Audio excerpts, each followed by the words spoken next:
Ndị be anyị ndewonu. Ọ bụ Ada Igbo na-ekwu na Igbo Media. N'Igbo Media, anyị na-ewetara unu ọtụtụ ozi gbasara ihe na-emegasị na Biafra Land, n'ala Igbo na mba ndị ọzọ. N'ụbọchị nke taata, o nwere ihe bịara n'iru akwụkwọ anyị nke anyị ga-agụpụtara unu n'ụbọchị taa. Anyị gụpụtachaa ya, unu egee ya ka ọha n'uju. Ị ga-esie ya, ị drọpụọla your comment, like kwa this our video and gbasakwa ya ka o ruo ụmụnna anyị n'ebe dị iche iche arụ. Ozi anyị wetara ntata si n'aka otu nwanne anyị nwoke, a Biafra activist. Dịka o si dela ozi ya n'iru akwụkwọ, o dere sị: Breaking news: UN-USA Congress vindicated Nnamdi Kanu. Dele Farotimi drops bombshell on Christian genocide in Nigeria. American intervention put Nigeria in panic. Ya bụ ozi ka eji bịa tata na Igbo Media. Ị ga-esi ya bụ ozi, gbaa mbọ gwa anyị iche ma mekwa ka ozi arụtụ ụmụnna anyị n'ebe dị iche iche aka. Ngwa gere ya ka ọha n'udo. Was initially provoked by a video Mama P, I believe she's called, a beautiful firebrand sister who speaks truth to power without blinking. I saw a video of her. I've seen the same video she was highlighting, showing terrorists having press conferences, heavily armed, attending press conferences with our soldiers in attendance. And I'm certain that we would have had members of the DSS and other paramilitary and security forces, usually in attendance at this show of shame, where terrorists, non-state actors bearing arms that are by far more sophisticated than the ones borne by our own soldiers, they will be in attendance, and there will be the press with camera, and the terrorists will grant press conferences. Pictures will be taken with sophisticated arms, presented in more or less like what you call trooping the colors, showing exactly what you got, like a parade of some sort. And whilst this has continually shown me the impotence of the Nigerian state, its complicity, and its readiness to mollycoddle evil, I hadn't really had it slapped in my face like I found when I was watching the video by Mama P. What was it? She was drawing attention to the fact that, you know, she has a very graphic way of expressing herself. But she brought home the reality of the failure of the Nigerian state. She brought it home to me in broad relief. It became very impossible to ignore the incongruity of armed terrorists supposedly negotiating or dictating peace terms. But the particular one was of a terrorist who was giving a press conference emphasizing the fact that, look, I've let go of about 40 victims, so please be careful how you don't dare to come near my camp. The guy was vibrating.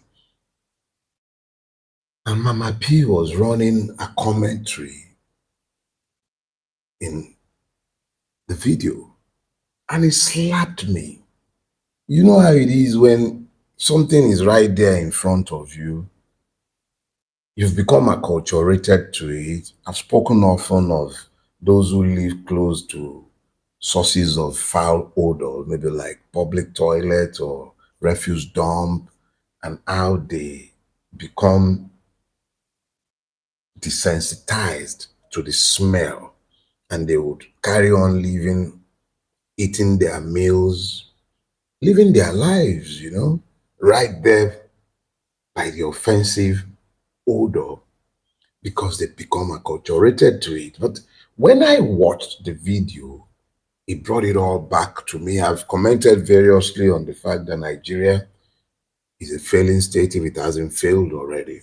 But that particular video, all the pictures I'd seen in the preceding week, all brought it home to me. And it reminded me of Campbell's prognosis. Campbell was the American ambassador in Nigeria at some point, and he had said that Nigeria was going to fail, I believe, by 2016. That was his prediction, which I believe was also based on some CIA scenario that had been drawn up, some CIA estimation of the likely point of Nigeria's disintegration. Now, I would not have bothered myself to go on this tangent, but there are some of you who are certificated idiots. Pardon my French. You are completely incapable of connecting threads. So let me clarify that point. The CIA and John Campbell were busy gaming the end of Nigeria in 2016. But the same CIA and the USA were part and parcel of the evil ones who brought about the APC. The APC is essentially a creation of Nigerians' stupidity and American evil complicity. It is not by accident that a Canadian court concluded that the APC and the PDP are terrorist organizations. This is because of the fluidity of membership. But the reality is that the true terrorist organization is the APC. It is on record. Various members of that organization, former members of that organization, that they imported terrorists into Nigeria in the lead up to the 2015 election. So it is not a surprise that the US, which was complicit in that evil, would have been gaming the destruction of Nigeria by 2016. So before the CIA will tell you Nigeria will collapse by X time, it is because they have looked at multiple factors, including the ones that they have set in motion to draw the conclusion that this is the likely date. The only thing they did not factor into that plan was Jonathan's cowardice. Cowardice in the sense that Jonathan did not act like the typical African dictator or African ruler. He blinked. He congratulated Buhari. He walked away. Elections that are nowhere near as close as the 2015 election have been rigged in Nigeria and nothing happened. The 2023 election is an example of brazen theft, but nothing happened because the system was designed to ensure that that was what happened. 2015, Jonathan blinked and left. If Jonathan had not left, the imported terrorists were meant to do the job predicted by the CIA and Campbell. Get that clear and let it sink in. This is important in the light of the current effort in the US to intervene in the Nigerian mess that they created with all this their noise about Christian genocide. And don't worry, I'm not one of those denying the genocide. I've been calling attention to it for some time.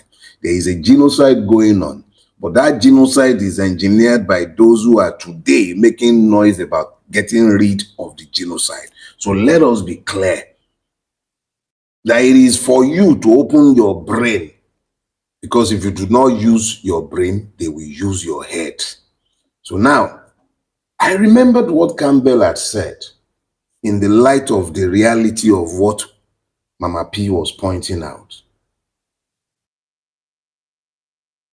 The reality is that there are multiple reasons to believe that the Nigerian state is failing. Now, when is a failed state? When a government loses control over a monopoly of violence, that state has failed. The reasons for the loss of control are another ball game, and we should examine them so that we can reinforce the point that this is a failing, if not a failed state. But my purpose is not to just tell you that it is failing or that it is a failed state. We'll come to the point of action. This is not about belly aching. Our situation is urgent as it is critical. But it is critical and of critical importance that the lesson sinks into your head so that we are not arguing facts, so that once we are done settling on diagnosis and we've stopped arguing facts, it becomes easier to deal with treatment. Diagnosis first and then treatment. When is a state said to have failed? When this government have lost control over a monopoly of violence. Look at the Nigerian state.